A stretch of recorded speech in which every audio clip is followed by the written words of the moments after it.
LUCC घोटाले के पीड़ित कर रहे इंसाफ की मांग। केंद्र से नहीं मिला CBI जांच पर कोई जवाब। पीड़ितों का टूटने लगा सब्र का बांध। न्याय के लिए अब होगी भूख हड़ताल। Luni urban multi state credit and thrift cooperative society यानी कि LUCC ये वो फर्जी कंपनी है जिसने उत्तराखंड के अलग अलग जिलों में 37 ब्रांच खोलकर तकरीबन 25 लाख लोगों को ठगने का काम किया। इस कंपनी ने 2 गुना 3 गुना रिटर्न का लालच देकर लोगों से निवेश करवाया और फिर रफू चक्कर हो गई। दरअसल साल 2012 में रजिस्टर्ड इस कंपनी ने सरकारी रजिस्ट्रेशन और बड़े बड़े सेमिनार का सहारा लेकर जनता को झांसा देना शुरू किया था और लोग भी इसके लालच में आने लगे।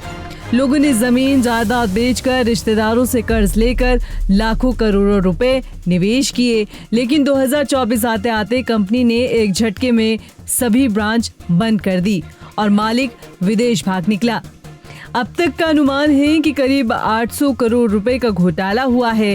विजिलेंस के डायरेक्टर V मुरुगेशन का कहना है कि मामले की जांच विजिलेंस कर रही है। 10 केसों में चार्जशीट दायर हो चुकी है, लेकिन कई पीड़ित और आरोपी राज्य से बाहर के हैं, इसलिए CBI को सौंपने की तैयारी की गई है। राज्य सरकार ने केंद्र को नोटिस भेजा है, लेकिन मंजूरी अभी लंबित है। इस पे हमारे प्रदेश सरकार ने CBI के सौंपने के लिए ऑर्डर कर दिया है और उसको हम परस्यू कर रहे हैं केंद्र सरकार के साथ। और उससे अतिरिक्त हमारी इन्वेस्टिगेशन अभी भी जारी है। ये को खिलाफ जो प्राइम अक्यूज्ड है उसे खिलाफ अरेस्ट करने के लिए रेड कॉर्नर नोटिस इशू कराने के लिए हमारा प्रयास चल रही है। अभी हमारे पास जो भी इन्वेस्टिगेशन है वो CBCID नोडल है, वो परस्यू कर रहे हैं। लंबे समय से अपनी मांगों को लेकर जगह जगह प्रदर्शन करने के बाद भी कोई कार्रवाई न होने पर LUCC घोटाले के पीड़ितों ने मुख्यमंत्री आवास भी कूच किया था।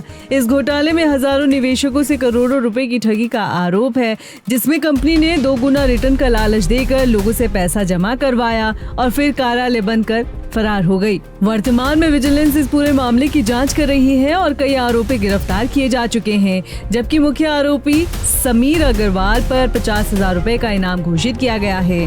पीड़ितों की मुख्य मांग है कि उनकी जमा पूंजी वापसी की जाए और दोषियों पर सख्त एक्शन हो। पीड़ितों का हाल ऐसा है कि कई पीड़ितों की डिप्रेशन के कारण मौत हो चुकी है। इस घोटाले को लेकर अब कुछ महिलाएं अनशन पर बैठने की तैयारी कर रही हैं।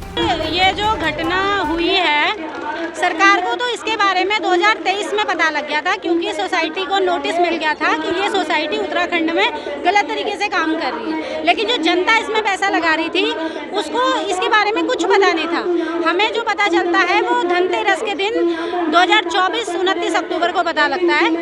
उसके बाद से हम कंटिन्यूसली ये जो मैसेज है, ये जो फ्रॉड है, वो हम धामी जी से, पुलिस प्रशासन से, अपने सरकारों से बताने की कोशिश कर रहे हैं और सब कुछ हम बता भी चुके हैं और सरकार ने एक्सेप्ट भी किया है कि हाँ ये कहीं ना कहीं गलती सरकार की है, लेकिन इस पे काम करने की सरकार कुछ कोशिश ही नहीं कर रही है। कुछ नहीं हो रही सर इसमें कार्रवाई। हम कितना 11 महीने से हम यहाँ पे दर दर भटक रहे हैं। यहाँ पे कृषि मंत्रालय हुए, सहकारिता मंत्रालय हो गए है, सरकार हमारी गवर्नमेंट सरकार हो गए, सब यहाँ पर मौजूद है, सब यहाँ पर लापता हो चुके हैं और हमारी मांग को कोई सुनने के लिए तैयार नहीं है, हमारी मांग पूरी करने के लिए तैयार नहीं है। हम लोग इतना भटक रहे हैं, यहाँ पे लोग आत्महत्या करने के लिए तैयार हो रखे हैं। कई बहनों के हमने रस्सी अपने हाथ से निकाले हैं, लोग इतना आत्महत्या करने के लिए तैयार हो रखे हैं। यहाँ पे हमारे करोड़ों के अरबों के रुपए फंसे हैं।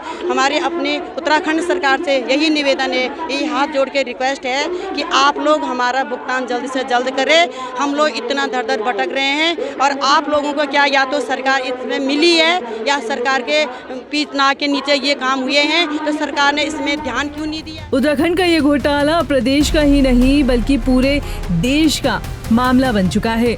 25 लाख लोगों की गाड़ी कमाई दांव पर लगी हुई है, लेकिन जांच फाइलों में अटकी पड़ी है। सवाल साफ है कि जब तक केंद्र से CBI जांच की मंजूरी नहीं मिलती तो क्या पीड़ित इसी तरह न्याय के इंतजार में अनशन करते रहेंगे।